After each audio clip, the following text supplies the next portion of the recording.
Let's get started. We have been working on this for a while now. The topic for today is climate, culture, and results. We have Murtaza Versi, who will be walking us through that. There's no better person to do that.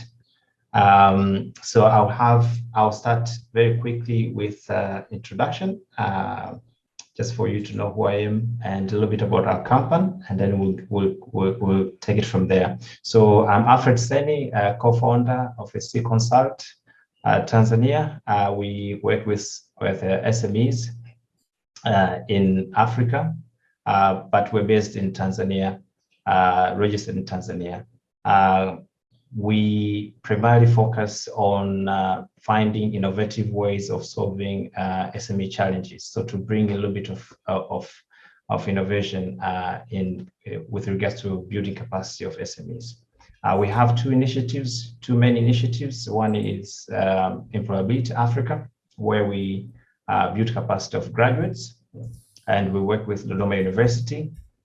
And the second initiative is SME Sessions, which this is actually the first one, where we invite speakers, coaches, business leaders, and experts to talk about specific topics that they are conversant with, so that SMEs can gain knowledge and insight. And also we can have that knowledge stored digitally so that they can be used as a reference in the future.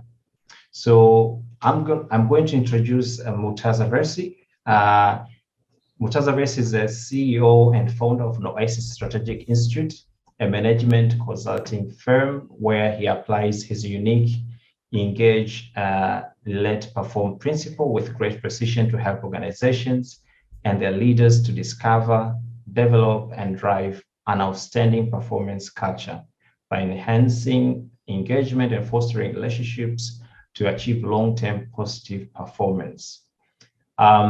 As a partner of Service Quality Institute with certification from Talent Smart 2.0 and Leadership Global, he has helped many companies in Tanzania and region over the last 20 years to turn their performance around. Some of the companies he advised include Ethiopian Airlines and CRDB Bank in Tanzania. He's also involved in community. He does a lot of community work. Currently, he's the project director at Rotary Club Dar es Salaam, and he's a board member for Central Board of Education KSIJ Community. Previous roles include CEO of Skylink Travel and Tours, and he also worked for 12 years at KLM Dutch Airlines. I'll just pass to Murtaza to just introduce, if I've missed any information, for him to just fill in the blanks, but also to talk a little bit about what Noesis Strategic Institute does. Thank you very much. Thank you, Alfred. Thank you for having me on this session. And just a slight correction, I was the board member of the CBE Education Board. Okay. I'm no more there.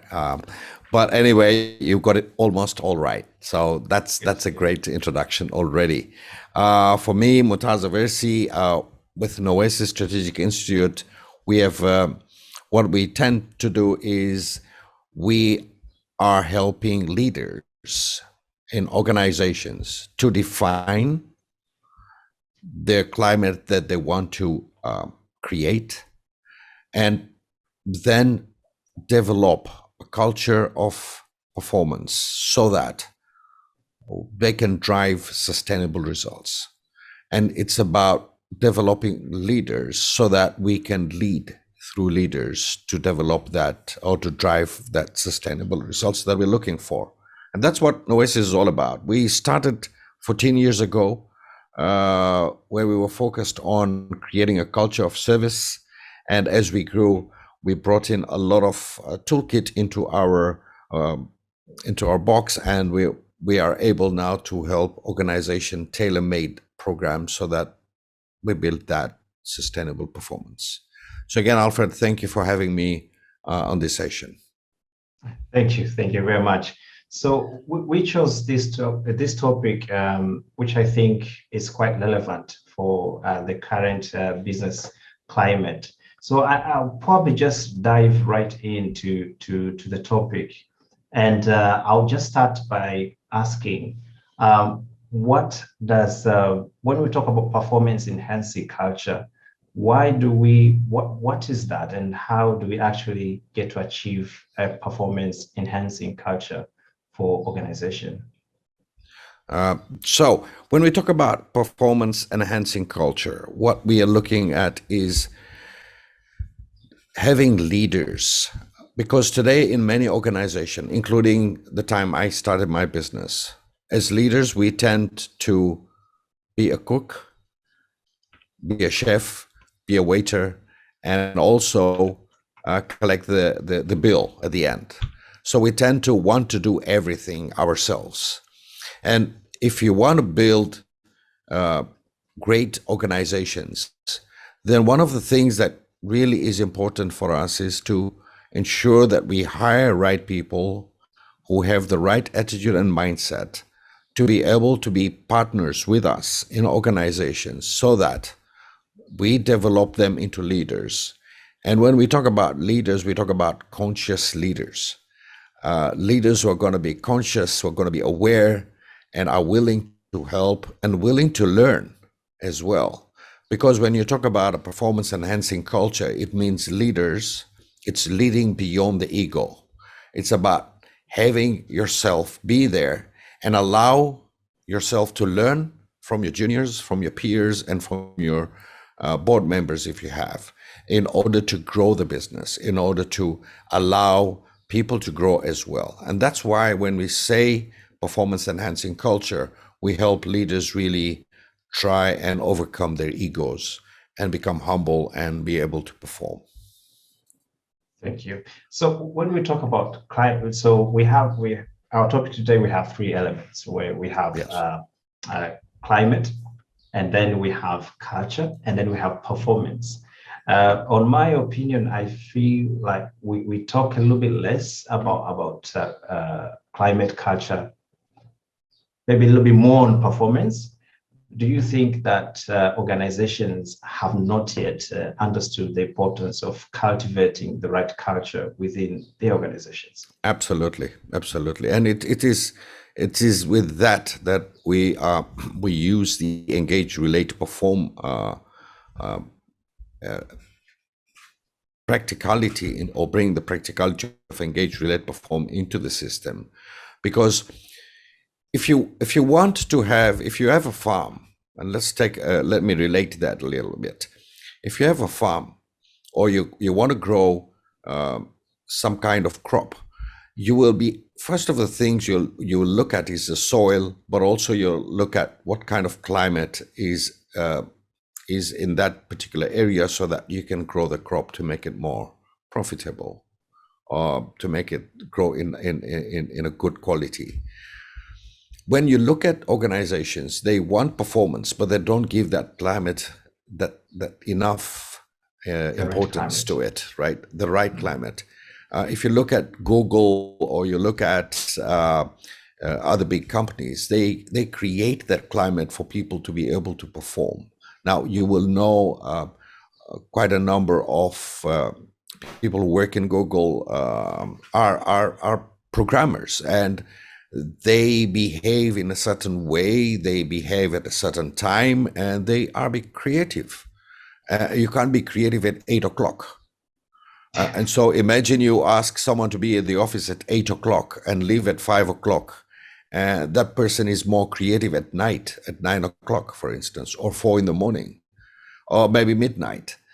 And you don't give that person that climate, that potential, that vision, the purpose of that organization, then it doesn't really work. So giving right climate, giving more emphasis on creating that climate of performance is the base. And if organization give it importance, so when we talk about climate, really, it's about the vision, the purpose, the values the philosophy of the business that you want to run. And giving that importance, it helps to set the base. And I know for myself as well, as a medium-sized, or when I started up my business, it was about me, myself, and me, because it was solo, right? Yes. But then as you grow, you realize that you have to bring in some stuff, some more, become more structured, bring more behaviors into the business, so that when people join on board, they see that culture and they join you for your culture and for the climate that you create. So that itself attracts more talent into your organization. So you basically get the right talent, you get the right resources on board if you have the right culture. Which actually I came across something very interesting where they did a study. The leadership shepherd, yeah.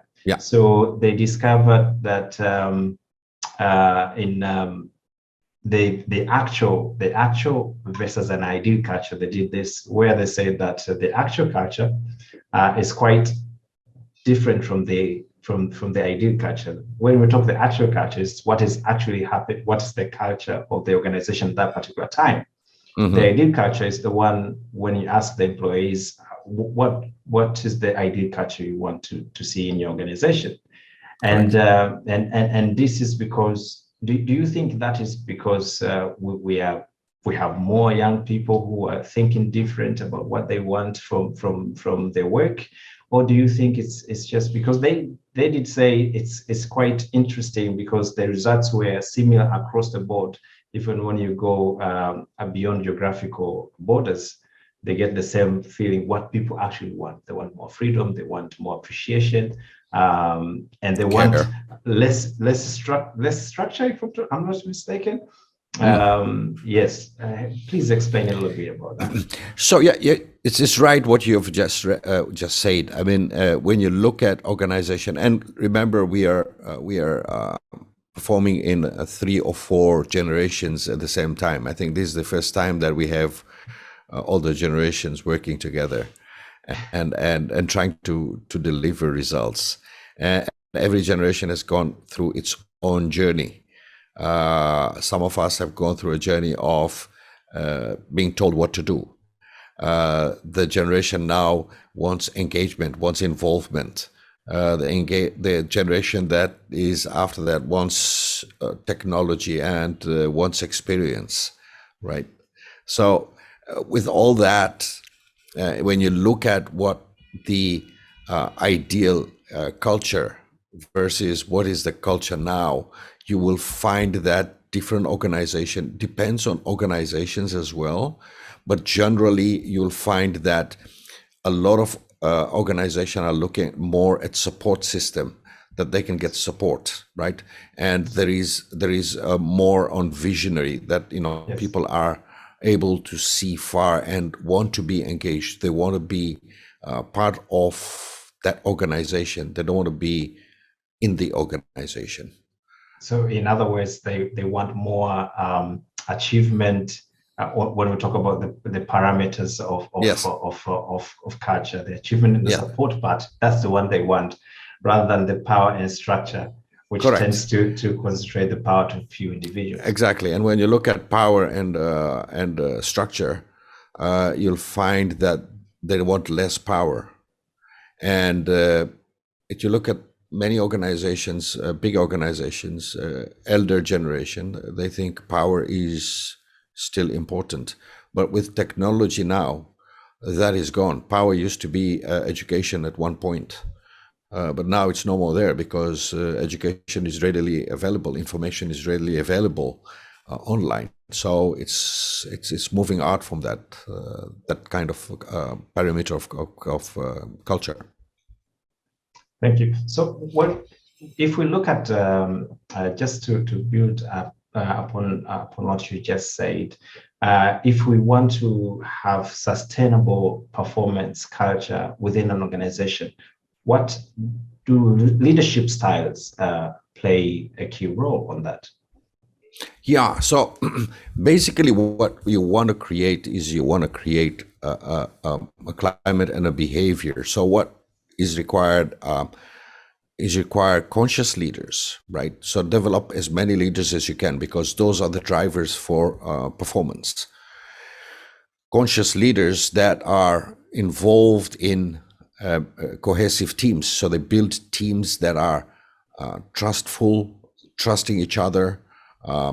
They can bring issues to the table rather than keeping it under the table or under the sleeves, and being able to discuss it openly, but also then committing to what they've agreed on and holding each other accountable, right? So you get a whole philosophy of teams across the board. And if you look at many organizations, and I like to relate this to football, and I'm sorry for some of the participants if football is not the game that you watch, but in football you'll find a lot of football teams, or even basketball teams, or any sport. If you look at the teamwork, isn't a bigger challenge. As soon as we take members from different teams and ask them to play for the national team, that's when you have the challenge. That's when you start seeing a cross-section of people not really working together. And so what you really want to do is break those artificial walls and allow leaders to be able to lead at various angles. Because if you look at systemic organization, the linear doesn't work, because organizations are quite complex. If you look at it, you could see there's a CEO, there's a CFO, and there is the other members of the teams. It's nice in paper, it's linear. That's how we like receiving information. But then when you look at the organization itself, it's quite complex because of different personality, different backgrounds, different cultures. Diversity is a strength, but can also be a challenge if you don't use it well. And so great teams then will be able to really execute the strategy that you have in place. And when you have that strategy that you have, which is compelling, that allows everyone to be involved and are aligned to that strategy, what you then have is you are really putting your customer at the forefront, or in the middle of a circle, or forefront of the business, and whatever way you want to look at it. And you create that experience, right? That customers don't want to leave you. They come back again and again and again. And we call that loyalty, but it's moving out. It's really being engaged with you, being your partner. It's not only loyalty, but it's a partnership that you have with your customer mind. So the mindset changes as well. And in that, your business develops, because when you look at the structure, then you'll find leadership at the top level are more strategic. And when you look at leadership at the middle, the people are really executing now.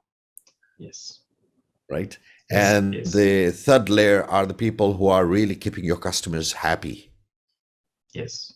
And that alignment is very important for sustainability. And that's why I say leadership is critical for this this model to work. Great. Speaking of, if coming from a background of management accounting, we come across, we talk a lot about having bringing the strategy all the way down to the operational level. So I'm just going to touch on communication there, because as a leader, if you have a strategy, you still have to communicate it to the ones who are keeping the customers happy. So how important it is for a leader to have good, supposedly excellent communication skills to be able to communicate the company vision and the mission, regardless of what is happening regardless of the business climate that is around the business at that particular point of time. Yeah. So, one of the things is we need to walk the talk. So if you're a leader and you own a business, you have to walk the talk. You have to, when you talk about your values, it's not for the wall or for the paper or for the document to to give it to the bank for additional funding. It is actually for you to drive your business, right? So that philosophy that you have is what is important to drive that business and for you to be able to communicate effectively. And how do you communicate effectively? If you're if you're not conscious, you're not mindful of where you are and the people around you. Because today, if you look at the whole performance of people, it's based around emotions. It is the emotional intelligence is becoming more and more important for people to understand themselves, because be aware of themselves, understand where they are and what needs to happen, right?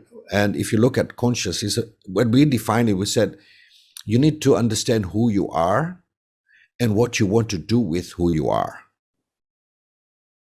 right? And at that particular time, when you talk about that situation, then what will happen is you start engaging with people around you. And that's when we talk about engagement, it's about open communication, talking to people, building that network.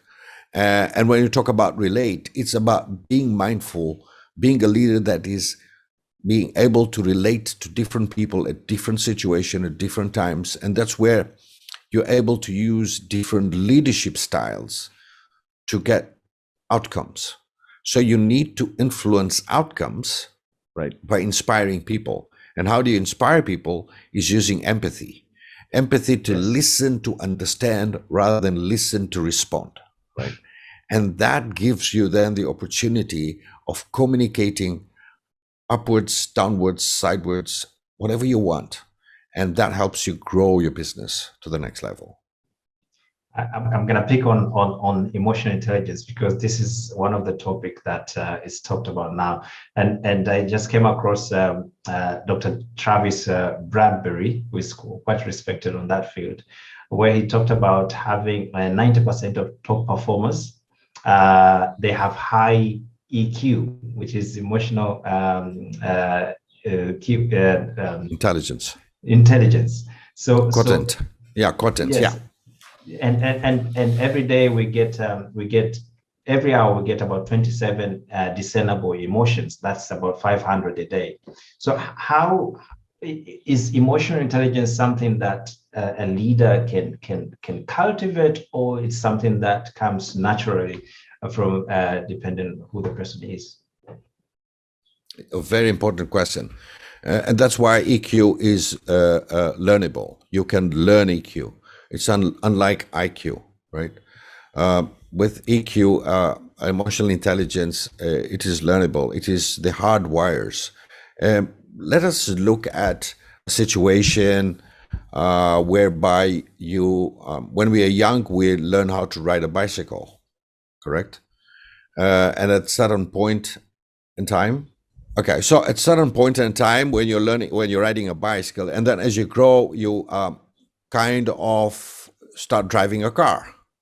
Yes. And after a number of years, you're asked to ride a bicycle again. You might find it a little difficult, but you can still ride it. Yes, definitely. Yeah, definitely. Emotional intelligence is learnable, and you can adapt to it, because what it requires is about being aware of yourself. Yeah. Being aware and being able to manage yourself. Yes. Being aware about your people around you, and being aware about the relationships that you have around you. And so how do you manage those relationships? And that's the crux of every matter that we live on today. It's about how do we manage relationship? And for me, that was the most important part of my journey so far. And that's why I use the principles to build that relationship, because that's the important part. I cannot win on my own. You cannot win on your own, Alfred. We need that relationship, and that's what we're building, right? With our listeners, with you, with all of us. And as we build that, we become successful. When we talk about relationship, you have the ERP. I call it ERP because I like to put it. I like your approach. Engage, relate, perform. Yes. I really love it. I'm going to pick on engagement because as technology keeps us connected and disconnected at the same time, our level of engagement is suddenly almost decreasing in a funny way. So sometimes you talk to a person, especially leaders. Some of the leaders I came across few where you talk to a person and the person is chatting on the side at the same time, and actually you have scheduled that meeting for maybe, I don't know, for the past week, and then you're there right there in that meeting and the person is chatting on one side and talking to you on one side. Why is it important for a leader to be fully engaged, not only just with the outsiders, but also with their team? How is it important for leaders to be engaging, fully engaged, not just with their stakeholders and customers, but also with their teams, whether it be business unit managers or operational teams? See, that's the toughest part of leadership. And if you look, that's why emotional intelligence is becoming even more important in life today, because you have to, it's not something that you wake up in the morning and you could straight away use emotional intelligence, or you understand the skills. And that's why we talk that leaders today need to be caring, need to be attentive, need to be empathetic with the people around them, be it customers, be it workforce, be it other stakeholders. And empathy is not easy. We always, as human beings, we have 2 ears, 2 eyes, 1 mouth. We to be able to understand what's happening around us. Our mind is moving faster than light to see what information we're receiving. The information is from every angle. If you look at broke up a little bit, Murtaza. It's not easy. We have to keep on practicing. So what we tend to say is practice doesn't make permanent. Practice doesn't make perfect. It makes it permanent. We have to keep on practicing and being aware. That's why we talk about conscious leadership, because you have to be mindful about what you're doing every time. That's not easy. And for leaders to be able to build that success, being mindful is so important. And being able to understand how to be mindful, right? Yes. I'm gonna touch something about leadership through crisis, if you don't mind.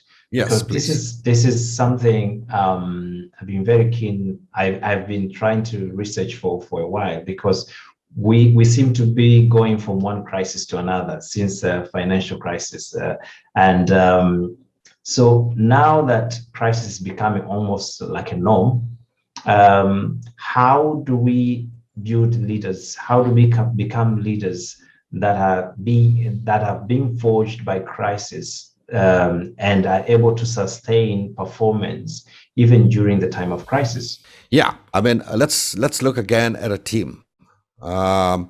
Let's look at a team that, and I like to relate quite a bit with family, with sports. If you look at Manchester United, last year's Premier League, they were in crisis. They've not won. They cannot play in the Champions League because they did not perform well. Same players, right? It's and the leaders. And now what is happening is they're building up a new team altogether. They've let a lot of people go and building up a new team. Why do you want to build a new team? Because that's exactly what you want. You want to be able to make decisions using more leaders. The more leaders you have, the faster the decision, the more the empowerment, the more the trust you have. I mean, I would, if you have a kid who is about 3 years old, I am sure you will not allow that child to cross the road on his or her own. But that same child grows to be 15 and he goes to school alone. What has changed? What has changed is that that person is able to make, number one, you trust the child. Number two, that child can make informed decision. It's not about just making a decision. It's about making informed decision. Now, when you start learning through leaders and you have a learning culture in your organization, Then you go through crises. We all do, but you'll find one organization overcoming and becoming better in managing crises because they have more leaders who can make informed decisions to just deliver what needs to be done. Yes.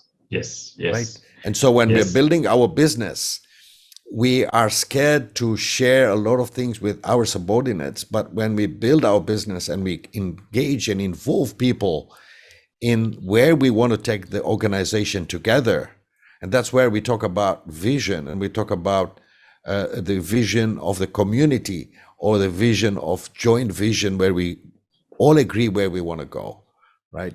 That's what we shared vision. That's what they call it, shared vision. That's where we can all move together. And so crisis will always be there. It's how fast you can manage, so agility, right? Yes. How agile you can be to be able to overcome, to handle that situation, and how do you move forward, and allowing people to make those decisions, empowering them to make those decisions. Yes. I'm going to touch on performance because we have talked a lot about the climate and the culture. Yeah. So tell me, Murtaza, if for a business owner like me, and probably majority who have joined this session, they are SMEs, so small and medium enterprises. How can we actually drive performance? And I know this is one of the areas you've been working more within your career than probably any other area. How can I drive performance? Again, it's about understanding what are your goals, what are your main goals, and how do you measure your journey, right? But it's about putting everyone in alignment. So if my goal is to drive to Arusha, right, I will not take the road that will take me to Iringa. Yes. I will be able to know that at a certain point I have to take a diversion to be able to drive all the way to Arusha. I know at certain point in time, at certain point, 1 hour or 2 hours from Dar es Salaam, I will be at certain village or certain station, and I will keep on building those stations.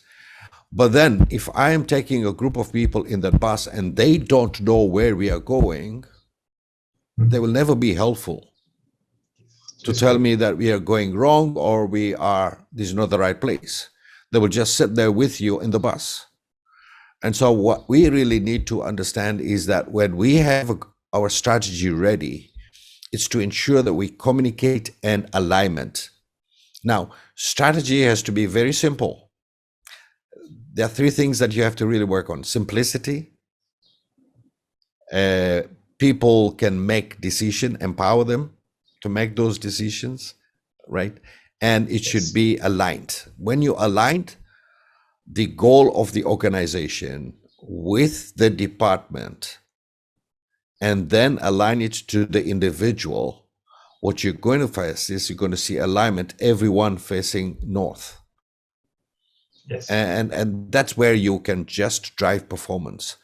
Because performance, we always focus, a lot of organization focus on performance only. And it will be like, what's our target this year? What do we have to deliver? And we're focused in delivering the target. Why? Because it is sometimes linked to a bonus. It's true. It's right? true. KPIs. KPIs. What is important for organizations is not to worry too much on the KPIs that are results driven. It is important, but it's more important to measure behaviors, because behaviors will help you to get to your results. We're focused on the results. If you remove your attention on results for a while and focus on the people and the behaviors, the results will follow you.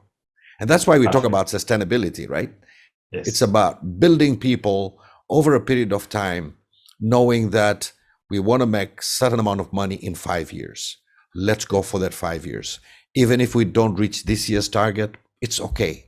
Did we have fun? Yes, we did. Did we grow? Yes, we did.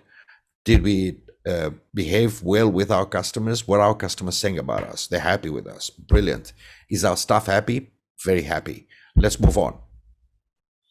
And the next year, instead of making just that 100%, you might be surprised you're making 180%. Which right? is And your target for the third year was, let's say, 300%. You might end up making 500%. That would be amazing. Yeah. That would be amazing. It's not easy though. It's not easy though. No, I understand, but it's theoretically it's easy, but practically we really need to work with the teams, and that's the tough part of building sustainable performance. Which I can add. You have doing things as effective as possible, continue to improve things, and enjoyment, if I'm not mistaken. Yes, you have to enjoy what you do. Good, and you have to good. make sure everyone else enjoys as well in the team. Good. So I will conclude my questions there. I think I've taken about 35 minutes. So I will allow questions from participants. So if you have questions, you can raise your hand using the icon, the reaction icon. And then I will unmute you, and you can ask your question. Also, you can just text. You can text on the box if you don't want to speak. So please do welcome. Okay, go ahead, Zinat. Go ahead, Zinat, and then followed by Ephraim. I'm very glad that this forum is free and that many people are allowed to join in. It is a very important topic, but myself being a mental health professional, and I work with the United Nations as a stress counselor, I would like to draw your attention about crisis situations and work-life balance. And what do leaders need to keep in mind in terms of helping their staff, because a happy staff is one that performs well. When an organization takes care of the well-being of a staff member, you have better chances for that staff to function and perform well. And with the latest situations around COVID and all the crises that have been going on in the global situation, there has been a lot of chaos in the world. And fortunately, people are now talking about mental health, which was swept under the carpet. There was a big denial that there's mental health that is affecting staff members, that is affecting the human being. And so during a crisis, to stay grounded is very, very important. And it's not only about our professional life. The personal life, there are overspills that are coming into the professional life. We have to keep into consideration that whatever professional you're talking to is a human being first before that person became a professional. And I think that leaders or organizations, it's time that they do have some kind of policy where they are offering mental health or well-being support for their staff members. If you want to have a healthy workforce, a healthy task force, you know, the staff member should not feel stigmatized when they're feeling down. That's it. I think I've just given my opinion as a mental health professional. Thank you. Thank you very much. Thank you very much, Zinat. That was very, very, very. Maybe if you want to add anything, Murtaza. Yeah, Zinat, I think that's very important. And, you know, some majority of mental health today, if you take the cases, I think a lot of leaders will be going through mental health themselves. They need some support and guidance. And that's why I said it at the outset that we need to be mindful. We need to be aware of people around us because it is becoming so important. And when you talk about crisis, that's when you're building leaders and making those decisions. When you have many leaders who are able to in the organization were able to make decisions, and in the form like the crisis now that we had with just the COVID case. I'm sure if we had a culture and we had, the leaders who could make those decisions, we would have seen quite a number of reduction in mental health cases. But absolutely, mental health is becoming more. And if you look at mental health, I think, and you're the expert in it, Zinat, one of the things that really is important just now is about how we interact with people. And that's why, if you look at the engage, relate, perform perspective, our generation now is engaging so much on technology that they might lose out to relate with people. And when they do that, the performance disappears, right? Performance, when we talk about performance, we're talking about life, about having fun. It's not about money. It's about really generating that life that you want. And I think that is going to be a bigger crisis for us to handle when it comes to the next generation working on building relationship with people. So yeah, I think we are social being, and we need to build that relationship with people so that and I'm sure you could tell us the technical or the medical terms of that, but some adrenaline chemicals that are being released in our body then helps us to keep us happy. But thank you for that, and it's very important, and thank you for your point. Thank you. Thank you. Thank you, Znat. Ephraim, karibu. Hi, Alfred. Hi, Murtaza. You guys, I've learned a lot. I've learned a lot from you guys, so thank you very much. But I have a simple question. Maybe I need to get a good perspective from your side, and maybe the guidance on how to solve that challenge. So, when we start a business as a startup, we usually in a position that we are not aware with so many issues, so many things about leadership, the complexity of business, and we are not aware actually in so many things.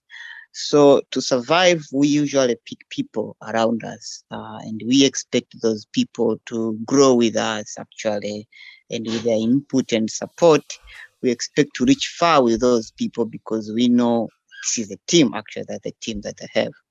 But eventually, after years, you find out that you made a mistake. Maybe you pick a wrong person, or you pick a wrong partner, or even you pick a wrong employee that actually, instead of building the organization, actually he's destroying the organization. As a leader, what might be the best option to do, or best option to take, or best step to take to resolve these issues, especially when you put a very negative person maybe, or the person become toxic and destroy the culture instead of building the culture. And maybe you've put the foundation, maybe this is one of the very key person that you trust, and maybe you give a lot of power and authority to that person, but eventually you find that person is not the right candidate. What might be the best option to take? Thanks. And in a very common problem and a common situation that we all run through. It's not only you, Ephraim. Even I went through the same process as we built our business, and we tend to bring our knowledge into our business first. Then we build our business. So first thing that we want to sell is our knowledge and our know-how. Correct, and in that process. We'll make mistakes. We will hire the right people at that particular time, and those people will probably turn into the wrong people. It all is a journey. So for me, leadership is a journey. It's got, you're born as a leader, you die as a leader, and we are all at a different level of leadership. What is important is at that particular time to be able to know what needs to be done. So as you're growing your business, I think it reaches a point where you need to now start adding those business principles like the financials, the processes, the human resource, the manuals, the operations, and start putting those things into place. We want to do all that in one time, but we can't. because we are very busy in making sure that we develop that business. It reaches a point where you now have to start building up the real job description and measuring people about how their behavior. And that's why when we're talking about performance management, one of the things that I'm really working with many organizations is to say, take care of the finance. It's important to give them the KPIs of the financials, give it to them, but give more on behaviors. I'll give you a good example. In one organization where we worked with, and what we did is when we were giving the performance appraisal, what we did is we asked every staff member, and I'll give you an example. Let's take me as an example. I'm a member of the organization. We asked every staff member to evaluate me in terms of my behavior, in terms of how I participate as a team, in terms of how do I engage with them, how helpful am I? So we created a target there. And based on how the people responded, that would carry more weight into my results or into my bonuses. And so suddenly what was happening is everyone was trying to help each other. And if you use it as a helping tool, then what will happen is you will start seeing people holding each other accountable. The culture we have is when the boss is not around, everyone's away. When the boss comes in, everyone comes in on time, right? What we want to see is that even when I'm there or not there, the business is still running. The people are still holding each other accountable to get results. It requires a mindset. It requires behaviors. It requires awareness. It requires a lot of time for that.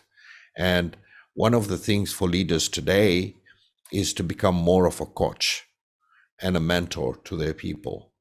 But how do they do that? How do you really become a coach and a mentor? You have to release some of your time or delegation to your people. Now you find that we have a challenge in even delegating our work to our people. Yes. We are very scared, we feared.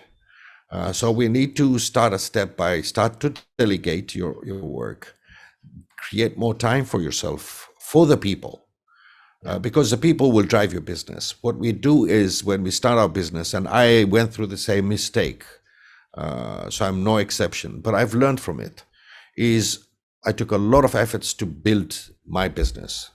And I was scared for anyone to touch anything that would ruin my business, because I put so much sweat, blood into that business.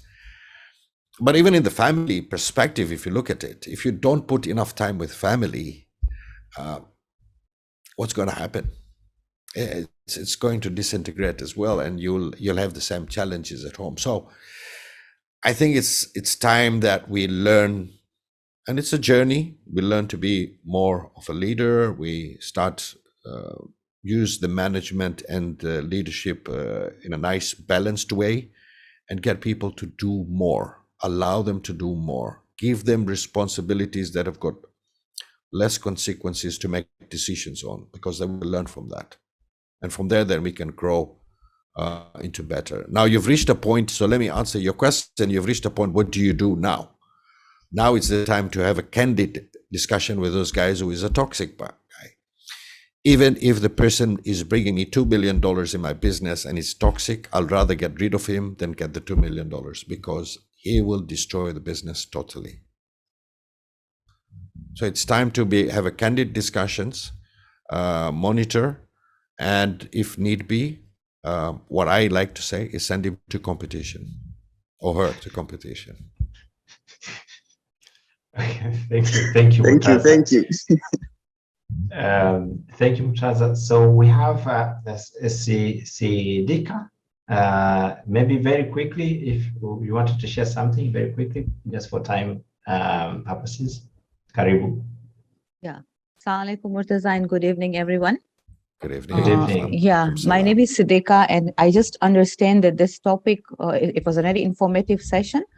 But when we look at the SMEs, actually what happens is that the SMEs usually, if I'm opening or I'm working as an SME, then I do not have the finances to recruit or key employ people like consultants, right? So that's the biggest challenge for SMEs. Yes. And if you look into SMEs, honestly, I have gone through my SMEs. So at 10 years back, I never had a mission, vision, short-term goal, long-term goal. Nothing was there. You just wake up in the morning, a family business, and you go to work. You don't even know why you are operating, And mostly all SMEs come according to this level, and they are usually operated. 80% are women. They do not even know the education level is not there. So the leadership or the planning, it's not there with them. So education is quite priority for this SMEs to thrive and to bring this culture. So rather we bring the education culture, then they will understand that where we have to move. And because we cannot employ so many people in the right perspective, you find out that SMEs, the manager is the running the day-to-day operations. So he doesn't even have time to think that where am I, where I want to go, where I want to reach in 5 years. You are so engrossed in your day-to-day operations, the TRA issues, something is blown up, the power is out, the generator is out, that by the time 5 years are gone and you don't even have the time to think where you are and where you want to move forward. So these are the challenges we face actually. Very common challenges we all face. And just like I went through the same situation, Siddiqa, when I started my business, it was my business. I had really no time to think about others. And all the challenges you mentioned are there. But again, this is the best part of what Alfred is bringing to the table. He's helping people to start thinking about what needs to be done. How do you start up? How do you do your business? What do you need to think about? Yes. It is evolving, right? And when you start up a business already, you're already a leader in some way or the other. When you're born, you're a leader, right? So you're building leadership as you grow, and you're becoming matured with that leadership as you go through those challenges. You start thinking. I'm sure when you go through these challenges, you don't let it go. You sit and think about how to solve them. That already is a leadership trait that you need to think to resolve crisis, right? And so it is a journey. Some of us get through it earlier, where we get through the informed information and the education. Some of us take time to get to go. They say you need to die to see heaven. Some of us die to see heaven. So we go through that process. Others they come in, pick up a business that has been left with a family and drives it to the next level, and uses that influence of getting the right people to drive it. Whatever the situation, what you really need to understand is, if you're going to have people around you, get the people and engage with them, lead them through, let them be your assistants to drive the results. You could do that together. And yes, we have all challenges, but we will need to look for ways and means of how to really overcome them. And created that climate of fun at work, even if it means selling orange juice at a shop. Having fun selling orange juice with your staff who is squeezing the orange juice, and creating a culture that we have to sell about 200 orange juice glasses today, and let's focus on it. And at the end of the day, having fun and saying, yes, we did it together, right? That's important for organizations. Yes, I would just add on very quickly. So one of the things that inspired me to start the company that I started is we did a research on SMEs in Africa, particularly Sub-Saharan Africa, and the issue of the cost of hiring consultants. It's one of the biggest issues. So what we try to do at SC Consult is provide opportunities for SMEs to learn without. So you have various opportunities for you to learn things for free. So the SME session, what we had today, is something that potentially you would have to actually pay someone like Murtaza coming to your office and teaching you these things. But we have created this platform for SMEs like yours to get informed, to get some of the things I wouldn't say free of charge, but because you still spend your time, but at least to reduce the cost of what SMEs have to pay to get the knowledge. Because in other countries like USA and Europe, they have so much support for SMEs. And this is something I'm just going to mention very quickly. We think that SMEs have to pay for everything, but our competitors, I wouldn't say our competitors, our friends in US and Europe, where they're actually way developed than us, they actually do more support to SMEs. So imagine that you are in a developed country, but also on top of that you get support as well. So we need to give support to SMEs. You will not get everything for free, but we need to start providing some of the help to SMEs like yours to be able to progress.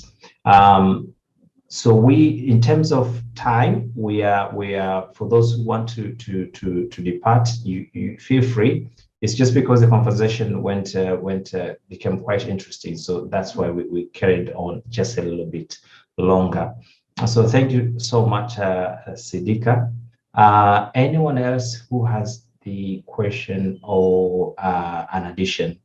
So if not, so we are going to close. Maybe Murtaza, you can close with a few words. Yes, I think, thank you. And thank you for all those who attended this session. I'm on a mission of impacting lives and getting leaders to influence leaders so that they can impact lives as well. And thank you for being one of those leaders in my life. Thank you for joining us. And yeah, we hope we can be of help in any way or form. My email can be shared. It's Murtaza Versi at noesis.co.tz. And we have our website, murtazaversi.com, and you can always get in touch. But it's also, thank you, Alfred, for giving us this opportunity to contribute whatever little we can to the SMEs. And I won't mind doing more of this because that's what we are here for. Money is close to oxygen for me, but it's not everything. So thank you so much. Thank you, Murtaza. Thank you very much for everyone who has joined. I really appreciate your time, and I hope to see you next time we have similar session like this. So this is just the beginning of other similar sessions like this. Thank you very much and have a nice day. Thank you. Thank you. Thank you. Thank you, guys. Thank you, Alfred. Thank you, Murtaza. Thank you. Thank you.